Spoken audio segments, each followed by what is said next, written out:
Oke, salam sehat, salam sejahtera untuk kita semua. Kali ini saya akan mencoba menjelaskan untuk mata kuliah IMK, Interaksi Manusia dan Komputer, pertemuan 11, di mana pada pertemuan ini yang akan dibahas yaitu mengenai User Experience Design atau UXD. Ya, UXD. Oke, User Experience Design ya, mempunyai sebuah makna yaitu sebuah proses yang dilakukan oleh developer untuk menentukan desain apa yang terbaik ya bagi user dengan mengacu pada pengalaman pengguna yang melibatkan kondisi yang dibutuhkan oleh pengguna. Jadi di sini membangun sebuah desain berdasarkan pengalaman pengguna gitu ya. Kita lihat apa saja sih yang dibutuhkan sama si user biasanya dalam sebuah aplikasi. Nah, itu yang kita buat.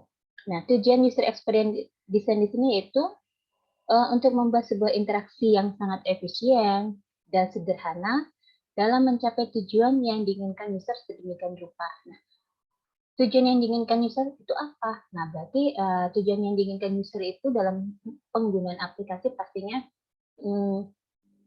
mencapai apa yang mendapatkan informasi apa yang diinginkan oleh user, ya. Terus tampilannya juga interaktif, ya, mudah digunakan. Nah, itu adalah tujuan dari usernya. Oke, kemudian perbedaan user experience dan user experience dan user experience design di sini apa sih? Nah, kalau kita lihat ya dari user experience, yang pertama itu di mana sebuah usaha untuk menghasilkan produk, baik website, aplikasi smartphone, aplikasi baik maupun aplikasi desktop, di mana berpusat pada kebutuhan dan keinginan pengguna. Sedangkan kalau dilihat dari sisi experience design, itu merupakan sebuah proses untuk meningkatkan kepuasan pengguna. Jadi kalau misalkan tadi user experience itu menghasilkan sebuah produk ya, yang dilihat yang berpusat pada kebutuhan dan keinginan pengguna. Sedangkan kalau experience design di sini proses untuk meningkatkan kepuasan pengguna. Nah, kalau misalkan kita melihat nih, kita selalu melakukan evaluasi terhadap aplikasi atau produk yang kita buat. Seberapa puas sih si usernya terhadap aplikasi yang kita buat? Nah, itu berarti kita lihat dari experience design-nya. Kemudian kedua, proses visual untuk membimbing pengguna melalui interface produk yang interaktif di semua ukuran atau platform. Ya, sedangkan untuk experience design di sini yaitu proses pengembangan dan peningkatan interaksi kualitas antara pengguna dengan semua aspek perusahaan. Jadi di sini lebih pada sifat pengembangan ya, pengembangan dan peningkatan gitu. Kemudian yang ketiga yaitu bertanggung jawab atas pemindahan kekuatan merek dan aset visual ke dalam interface produk dalam meningkatkan pengalaman pengguna. Ya, kalau di sini pemindahan merek ya ke arah visual. Ya, kalau misalnya ini yang experience design itu bertanggung jawab atas proses penelitian, pengujian, pengembangan konten dan prototipe untuk menguji hasil kualitas. Nah, berarti ini yang kita lihat nih. Kita lakukan penelitian, kita lakukan pengujian, terus pengembangan konten, terus kita melakukan prototipe ya. Untuk apa? Untuk menguji hasil kualitas. Kemudian yang keempat, bidang digital yang mencakup tanggung jawab untuk bekerja sama dan bekerja dengan pengembang atau code ya. Kemudian experience design itu praktik ya, praktik non digital baik ilmu kognitif namun digunakan pada yang digunakan dan didefinisikan pada industri digital. Oke, itu perbedaannya. Nah, user experience honeycomb yang digagaskan oleh Peter Marvell, ya di mana UX honeycomb ini merupakan tool yang menjelaskan berbagai sisi tentang user experience design, yaitu ada usable, useful, desirable, findable, accessible, dan credible. Oke, di mana kita akan bahas satu-satu ya. Di mana usable itu ya, di mana yaitu produk atau jasa yang diberikan kepada user harus sederhana dan mudah digunakan. Ya. Usable, sederhana dan mudah digunakan. Kemudian sistem harus dirancang dengan cara yang familiar dan mudah dimengerti. Ya. Di mana kurva pembelajaran seorang user harus dapat dilalui sesingkat mungkin dan tidak menyakitkan. Artinya aplikasi yang kita buat itu familiar gitu ya, familiar, mudah digunakan gitu. Jangan jangan memberikan tampilan yang sulit dipahami sama si user gitu. Kemudian useful, produk atau jasa perlu berdaya guna dan memenuhi kebutuhan. Nah, di sini aplikasi yang kita buat itu ada manfaatnya nggak sih, gitu kan ya. Jika produk atau jasa tidak berguna atau tidak memenuhi kebutuhan user, maka tidak ada tujuan nyata untuk produk itu sendiri. Jadi di sini hasilnya sia-sia ya, kita sudah bikin sebuah aplikasi mengenai sebuah produk gitu ya, tapi ternyata tidak ada manfaatnya, hanya sekedar iklan-iklan atau mungkin isi dari aplikasi tersebut atau website tersebut tidak jelas. Nah, itu berarti nanti tidak akan ada tujuannya, tidak ada manfaatnya bagi si user. Gitu. Kemudian desirable, di mana estetika visual sebuah produk, jasa atau sistem harus menarik dan mudah diterjemahkan. Ya, di sini desain juga harus minimal dan to the point, jangan bertele-tele informasi yang diberikan. Ya, detail dari sebuah produk harus jelas. Ya, jangan memberikan sebuah informasi yang bertele-tele yang nantinya malah membingungkan si user gitu. Nah, kemudian yang keempat, findable, informasi harus dapat ditemukan dan mudah dinavigasi. Di sini jika user memiliki masalah, mereka harus dapat dengan cepat menemukan solusinya, ya. Di mana struktur navigasi juga harus diatur dengan cara yang masuk akal, ya.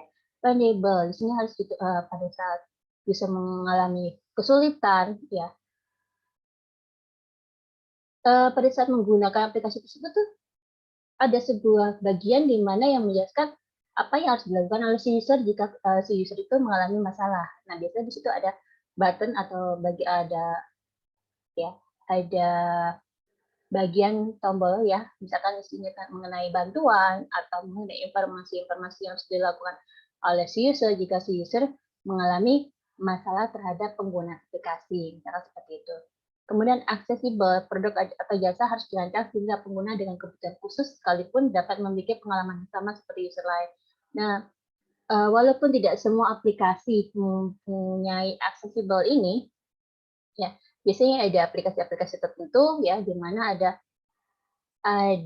misalkan kalau atau di handphone ya, di handphone, nah kan ada tuh yang kalau misalkan di bagian pengaturan ya, di bagian pengaturan misalkan kita menggunakan, bisa kita setting dengan menggunakan satu tangan, nah atau misalkan kita bisa menggunakan hanya dengan suara, karena nah itu juga kita bisa apa namanya, kita bisa rancang produk tersebut seperti itu ya. Jadi kalau misalkan kita sedang sibuk, kita tidak bisa memegang aplikasi tersebut ya, mungkin kita bisa memerintahkan atau membuka aplikasi tersebut dengan menggunakan voice. Nah, jadi di situ ada kemudahan mengakses aplikasi. Ya. Kredibel, perusahaan dan produk atau jasa harus dapat dipercaya. Iya. Kalau misalkan perusahaan atau produk tersebut tidak bisa dipercaya, biasanya orang malas menggunakan produk tersebut, gitu kan? Perusahaan tersebut tidak kredibel, gitu ya, tidak profesional seperti itu. Nah, kita akan masuk ke dalam komponen-komponen user experience design. Pertama usability, kedua desain interaksi, desain visual, information architecture, strategi konten, user research, dan prototype. Nah, yang pertama usability, di mana sejauh mana sebuah produk dapat digunakan oleh pengguna tertentu untuk mencapai tujuan tertentu secara efisien, efektif, dan pengguna juga menjadi sangat puas saat menggunakan produk tersebut. Nah, berarti kita lihat ya di sini, apakah pengguna ya bisa mencapai tujuannya dalam menggunakan aplikasi tersebut. Nah, itu kita lihat dari sisi usability-nya. Kemudian desain interaksi. Nah, tujuan utama dari desain interaksi di sini itu memudahkan pengguna saat menggunakan produk tanpa harus merasa kebingungan. Jadi kalau misalkan di sini maksudnya di sini ada interaksi ya, pada saat si user memberikan perintah, aplikasi bisa menjawab atau uh, bisa memecahkan masalah yang user alami gitu. Nah, di sini jadi ada interaksi antara si user dengan si aplikasi tersebut atau produk tersebut. Gitu. Nah, pertimbangan kemungkinan-kemungkinan interaksi yang dilakukan pengguna pada suatu produk aplikasi, ya contohnya aplikasi website atau mobile, di mana semakin sederhana pola interaksinya, maka semakin baik karena tidak memiliki pengguna. Nah, ini seperti yang tadi ya, jangan bertele-tele, langsung aja to the point. Itu informasi yang ditampilkan seperti apa sih, gitu ya. Jangan bertele-tele tampilan yang diberikan atau informasi yang diberikan, sehingga yang nantinya akan membingungkan si user, gitu. Desain visual. Nah, perhatikan berbagai elemen tampilan visual ya, mulai dari garis ya, rupa, pilihan warna, pilihan tekstur visual, tipografi, hingga bentuk tampilan animasi ataupun visual 3 dimensi. Nah, ini yang harus diperhatikan, jangan sampai nanti pilihan warnanya terlalu mencolok sehingga nanti menyakiti ya, menyakiti penglihatan si user. Aduh silau gitu kan, misalnya kok tampilannya nggak enak banget di mata. Nah, seperti itu. Jangan sampai hal itu terjadi. Karena kalau misalnya hal itu terjadi, itu membuat si user tidak nyaman, sehingga si user tidak akan menggunakan aplikasi tersebut. Gitu. Nah, penulisan bentuk font, ya, baik stylenya, size-nya, ya, terus gambar-gambar itu juga harus disesuaikan. Nah, kenapa sih? Kenapa harus bisa memberikan kenyamanan saat pengguna berinteraksi dengan produk? Kalau misalkan si user tidak nyaman, maka si user tidak akan pernah menggunakan produk tersebut. Kemudian information architecture. Ya, ini merupakan penciptaan struktur informasi dalam suatu aplikasi website ataupun mobile agar mudah dimengerti oleh penggunanya. Nah, informasi yang harus disampaikan harus jelas, ya, harus terstruktur, gitu. Kemudian strategi konten. Strategi konten di sini berfokus pada perencanaan, pembuatan pengiriman dan tata kelola konten suatu aplikasi website atau mobile. Di mana tujuan dari strategi konten ini yaitu menciptakan konten yang bermakna, menarik dan berkelanjutan. Jadi tidak kita hanya membuat sebuah aplikasi, ya, membuat sebuah website hanya sekedar yang penting ada tampilan atau gambar. Tapi kita lihat tuh tujuan dari pembuatan aplikasi itu untuk apa sih? Ya, isi dari aplikasi tersebut apa saja gitu. Apakah sudah mencakup dengan yang kita inginkan? Misalnya kita membuat aplikasi penjualan, berarti konten-kontennya harus mengenai tentang penjualan, cara pembayaran, nah seperti itu. Jadi konten yang kita ciptakan itu bermakna, menarik ya, dan berkelanjutan. User research adalah tindakan mewawancari pengguna prospektif atau user kandidat dan pengguna aktual dari sebuah aplikasi website atau mobile untuk mendapatkan kejelasan pada sejumlah tujuan baik, mengetahui potensi maupun kelemahan. Nah, berarti kalau di sini berarti tindakan mewawancari pengguna ya, untuk mengetahui apa? Mendapatkan kejelasan pada sebuah tujuan baik mengenai potensi atau kelemahan. Kita meneliti, ya, kita meneliti kepada apa? Kepada pengguna, apakah aplikasi tersebut sekiranya sudah memenuhi istilahnya apakah si user ya, sudah merasa puas dalam menggunakan aplikasi tersebut gitu kan ya. Di sini berhubungan dengan user research-nya. Kalau misalkan sudah puas, nah, nilainya di poin berapa gitu kan. Kalau misalkan kita sudah maksimal berarti oke lah, kita berarti harus mempertahankan bahkan harus tetap lebih meningkatkan supaya ada keterbaruan dari informasi yang akan diberikan. Tapi kalau misalkan user merasa tidak puas, nah apa saja sih yang membuat si user tidak puas terhadap aplikasi tersebut? Nah, di sini kita perlu meneliti apa saja poin-poinnya.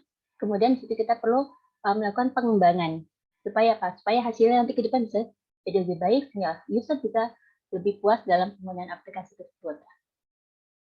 Nah, prototype ya. Prototype di sini didefinisikan sebagai versi awal di mana bentuk aslinya nanti dikembangkan. Proses uji coba menggunakan prototipe memungkinkan untuk melihat tingkat fungsionalitas desain dan setiap perubahan yang harus dilakukan untuk mencapai hasil yang maksimal, di mana komponen juga sekaligus memberikan wawasan mengenai kendala atau konflik apa saja yang terkait dengan penggunaan aplikasi oleh pengguna. Nah, prototype di sini itu sebuah bentuk asli ya, yang nantinya akan dibuat. Jadi seperti maket, ya. Jadi kita membuat istilahnya storyboard-nya lah kalau misalkan kita membuat aplikasi. Nah, sini kita membuat storyboard-nya persis seperti apa yang nanti akan kita kembangkan gitu. Jadi tidak ada perbedaan dengan apa yang kita buat ya di dalam prototipe dengan nanti desain aslinya gitu.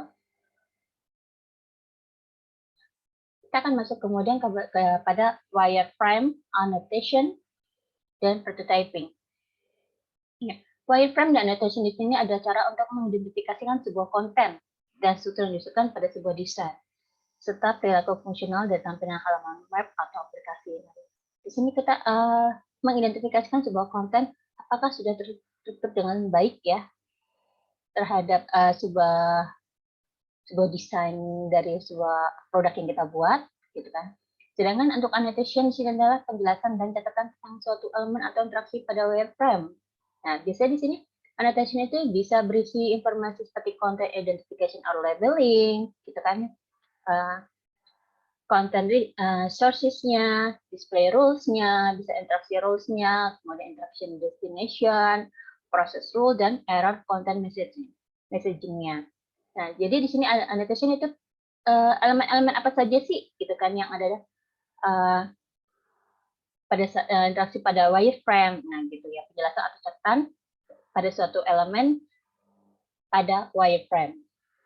Jadi kalau misalkan bagaimana role-nya dari tampilannya, interaksinya seperti apa, gitu kan ya, nah itu masuk di dalam annotation. Nah, biasanya di sini wireframe, ya, prototype low fidelity dari halaman website atau layar aplikasi yang digunakan untuk mengidentifikasikan elemen yang akan satu pada halaman atau layar, seperti misalkan navigasi, gitu kan. Nah, bagian konten, gambar, dan media lain, di mana elemen-elemen form dan call to action, ya, itu kepada wireframe. Nah, wireframe juga bisa digunakan, ya, dalam warna hitam dan putih atau abu-abu, di mana menggunakan placeholder untuk gambar dan tidak menggunakan font yang spesifik. Jadi biasa saja, tidak ada yang khusus gitu ya font yang kita gunakan. Wireframe juga hadir dalam berbagai bentuk dan ukuran, dari yang paling dasar hingga yang sangat canggih sampai menuju desain full screen-nya. Jadi dari yang secara umum sampai full screen-nya, full-nya seperti apa tampilan full-nya gitu. Nah, wireframe dan annotation di sini terbaik adalah hasil dari interaksi langsung dan kolaborasi di antara berbagai mitra kerja, misalnya mulai dari business analyst hingga developer dan desainer lainnya. Di mana wireframe yang ditujukan kepada user biasanya memiliki nama yang berbeda, prototype. Ya, jadi tampilan seperti yang kita buat misalnya, tapi kalau di sini kita sebutnya prototype karena belum jadi, ya, belum jadi seperti belum jadi 100%, jadi hanya gambaran saja, tapi menyerupai gitu. Ya, rancangan awal dari sebuah desain yang akan kita buat. Nah, pengguna wireframe itu siapa aja sih penggunanya? Bisa project management, business analyst, visual designer, content creator, SEO, developer, serta quality assurance, user, serta klien. Nah, ini adalah para pengguna wireframe, ya. Oke. Proses sederhana membuat wireframe. Membuat wireframe dengan memiliki informasi sebanyak mungkin, ya, sehubungan dengan proyek berupa artefak seperti misalkan business requirement, ya, design brief atau creative brief, stakeholder interview, research performance, ya, website analytics, persona yang memiliki banyak informasi tentang user Anda, ya. Nah, bisa juga sitemap, user flow atau text flow, content strategy documentation, statement of work, dan artefak-artefak lain yang berhubungan dengan proyek. Jadi siapapun yang berhubungan dengan proyek itu bisa membuat wireframe, ya. Oke, nah di sini ada pembuatan sketsa. Nah, kalau di sini contoh sketsa dengan gambar tangan. Ya, kita bisa buat sketsa seperti ini. Ya, ini ada tampilan coret-coretan gitu kan ya. Nah, ini biasanya dibuat dengan gambar tangan. Nah, dan biasanya kalau dari hasil gambar tangan ya, kemudian dibentuk ke dalam digital. Ya. Bisa menggunakan berbagai pilihan aplikasi mockup. Nah, seperti yang pertemuan sebelumnya, kalian sudah membuat sebuah sketsa ya. Bisa menggunakan aplikasi Balsamiq atau yang lainnya. Nah, kalau ini yang sudah menggunakan aplikasi Balsamiq nih. Hasil sketsa yang tadi sudah didesain menjadi wireframe ya dengan aplikasi Balsamiq. Aplikasi digital di sini memungkinkan Anda bisa bekerja pada detail yang spesifik ya. Spacing yang lebih baik, ya, alignment, dan mendapatkan lebih banyak kejelasan dari sketsa Anda. Nah, kalau di sini bisa lebih jelas kalau kita menggunakan sebuah digital. Gitu ya. Nah, kalau ini kan kita coret-coret aja ya, nggak ada dari misalkan jaraknya atau misalkan fontnya seperti apa ya. Jadi kurang spesifik. Tapi kalau kita menggunakan aplikasi kayak digital, nah di sini kita bisa lebih spesifik. Nah, ini menyerupai hampir seperti aplikasi sebenarnya. Gitu. Oke, nah ini juga webcam dan sedang desain visual. Nah, ini apakah aplikasi yang sudah jadi? Belum. Ya, ini hanya sketsanya saja, tapi sudah menggunakan aplikasi digital, jadi menyerupai seperti aplikasi yang sudah jadi. Jadi kalau misalnya kita menggunakan aplikasi ini, kita ada gambaran. Oh, nanti apa ya yang kurang dari aplikasi yang nanti akan kita bangun? Nah, disinilah kita nanti bisa melakukan perbaikan dengan lebih mudah dalam tanpa kesulitan dalam penggodingannya. Jadi di sini kita sudah ada progresnya, sudah lebih jelas. Oh, tahapan seperti ini sudah lebih terstruktur, baru nanti kita tuangkan ke dalam sebuah aplikasi.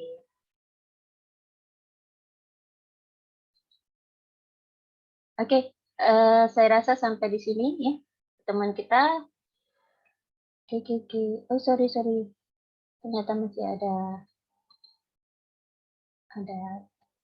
gangguan ternyata. Oke.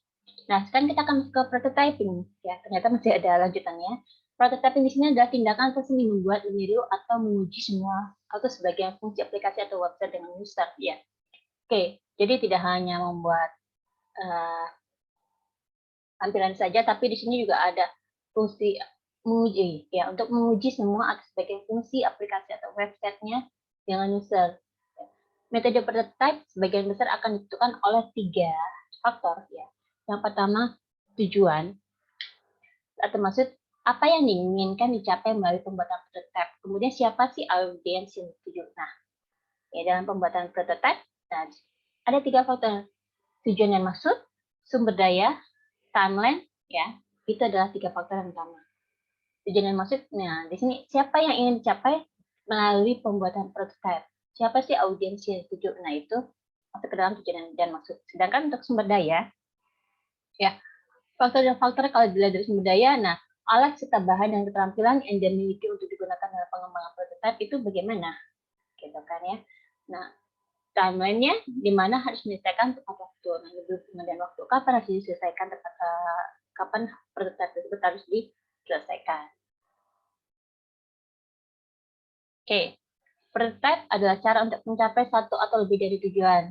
Ya, bekerja melalui desain, membuat site form, komunikasi umum, menjual ide-ide desain secara internal, misalkan kepada atasan, desainer lain, dan sebagainya. Kemudian kita juga bisa melakukan uji kelayakan teknis, ya aplikasi tersebut sudah layak atau belum.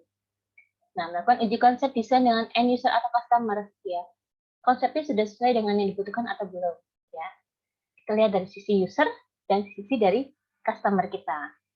Nah, prototyping di sini berfungsi sebagai mekanisme feedback. Ya, jadi tidak hanya sekedar desain-desain, tapi juga sebagai mekanisme feedback. Nah, di sini ada contoh prototype ya, paper prototype yang digunakan untuk menjelaskan konsep navigasi kepada development team. Nah, seperti ini. Ini gambarannya seperti ini ya desainnya. Konsepnya mau seperti ini. Misalkan di sini ada view by, nah di sini ada logo ya, tampilan seperti ini. Nah, di sini ada juga informasi-informasinya. Nah, kalau kita tuangkan ke dalam desain website ya, yang sudah jadi, nah hasilnya akan seperti ini, gitu kan. Ya. Oke. Sampai di sini pertemuan ke-11 ya mengenai user experience design. Kita lanjutkan nanti pertemuan ke-12 berikutnya. Oke, salam sehat, salam sejahtera untuk kita semua.